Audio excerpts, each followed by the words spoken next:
জর্ডানের বিপক্ষে মাঠে নামার আগে এবার বড় দুঃসংবাদ পেল আর্জেন্টিনা ফুটবল দল। নক আউট পর্ব নিশ্চিত করে ফেললেও নতুন করে এক বড় দুশ্চিন্তা ভর করেছে লিওনেল স্কালোনির মনে।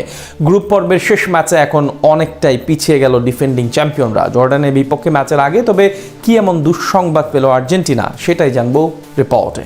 টুর্নামেন্টের আগে ও পরে এবার বিশ্বকাপ নিয়ে বেশ কিছু চ্যালেঞ্জ সামলাতে হচ্ছে আর্জেন্টিনার কোচ লিওনেল স্কেলোনিকে। তবে সেই সব উত্তরে মাঠের খেলায় বলা চলে দারুণ পারফরমেন্স করছে তার দল। আসলে গ্রুপ পর্বের দুই ম্যাচেই দাপুটে জয় তুলে নিয়ে নিশ্চিত করে ফেলেছে পরবর্তী রাউন্ড। তবে তার আগে গ্রুপ পর্বের শেষ ম্যাচে জর্ডানের বিপক্ষে মাঠে নামার আগে নতুন এক দুশ্চিন্তা দেখা দিয়েছে আর্জেন্টাইন শিবিরে। নিজেদের তৃতীয় ম্যাচের আগে বড় ধাক্কা খেল আকাশী নীল বাহিনী। বিশ্বকাপে সবচেয়ে শক্তিশালী দলগুলোর মধ্যে একটি আর্জেন্টিনা, সেই বিষয়ে কোনো সন্দেহ নেই। আসলে প্রথম ম্যাচে তারা মুখোমুখি হয়েছিল আলজেরিয়ার বিপক্ষে। সেই ম্যাচে মেসির হ্যাট্রিকে 3 গোলের ব্যবধানে বড় জয় দিয়ে মিশন শুরু করে তারা। এর পরের ম্যাচে তাদের প্রতিপক্ষ ছিল অস্ট্রিয়া। ইউরোপের দেশটির বিপক্ষেও জোড়া গোল করেন অধিনায়ক লিওনেল মেসি, সেখানেও পায় 2-0 ব্যবধানের জয়। সব মিলিয়ে তারা এখন শক্ত অবস্থানে আছে। তবে জর্ডান ম্যাচের পূর্বে পাওয়া দুঃসংবাদ নতুন করে ভাবিয়ে তুলেছে টিম ম্যানেজমেন্টকে।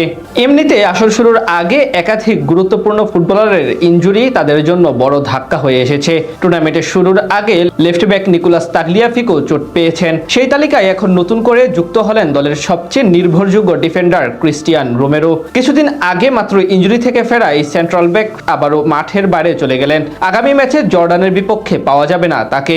অস্ট্রিয়ার বিপক্ষে ম্যাচে দ্বিতীয়ার্ধে চোট পেয়ে মাঠ ছাড়েন রোমেরো। তার এই চোট টটেনহাম হটস্পারের হয়ে প্রিমিয়ার লিগে পাওয়া পুরনো হাঁটুর চোটের জায়গায় হওয়ায় কিছুটা উদ্বেগ তৈরি হয়েছে।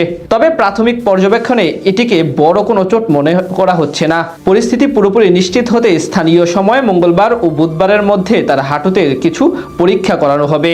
ডান হাঁটুর ল্যাটারাল লিগামেন্ট স্প্রেইনের সেই পুরনো চোটের কারণেই মূলত কোচ লিওনেল স্ক্যালোনি কোনো ঝুঁকি নিতে চাননি। অস্ট্রিয়ার সাথে চোট পাওয়ার পরপরই তাকে তুলে নেওয়া হয়। ম্যাচ শেষে স্ক্যালোনি নিশ্চিত করেছেন ডান হাঁটুতে চোট পাওয়ার কারণে রোমেরোকে তুলে নিয়েছেন তিনি। আর্জেন্টিনার কোচ বলেছেন ওর চোট কতটা গুরুতর তা এখনো জানা যায়নি, তবে এ ধরনের সমস্যায় সে আগেও ভুগেছে। এমনিতে দলের একাধিক ফুটবলার ইনজুরি সমস্যায় ভুগছেন, তার উপর রোমেরোর এমন ছিটকে যাওয়া নিশ্চিতভাবে বড় ধাক্কা আর্জেন্টিনার জন্য। আসলে দলটির রক্ষণে সবচেয়ে বড় নাম ছিল এটি। 2 ম্যাচে দারুণ পারফরমেন্সও করেছেন টটেনহামের এই তারকা সেন্ট্রাল ব্যাক। তবে আপাতত জর্ডান ম্যাচে মিস করলেও রাউন্ড অফ 32-তে ঠিকই ফিরবেন এই ফুটবলার, এমনটাই আশ্বস্ত করেছে আর্জেন্টিনার টিম ম্যানেজমেন্ট। রোমেরো দ্রুত ফেরার ব্যাপারে আশাবাদী হয়ে ভক্তদের উদ্দেশ্যে বলেন, এটা গুরুতর কিছু নয়, 3-4 দিনের মধ্যেই আবার ঠিক হয়ে যাবে, আগের চেয়ে আরো শক্তিশালী হয়ে ফিরবো। গ্রুপ পর্বের শেষ ম্যাচে আগামী রবিবার এশিয়ার দেশ জর্ডানের বিপক্ষে মাঠে নামবে আর্জেন্টিনা।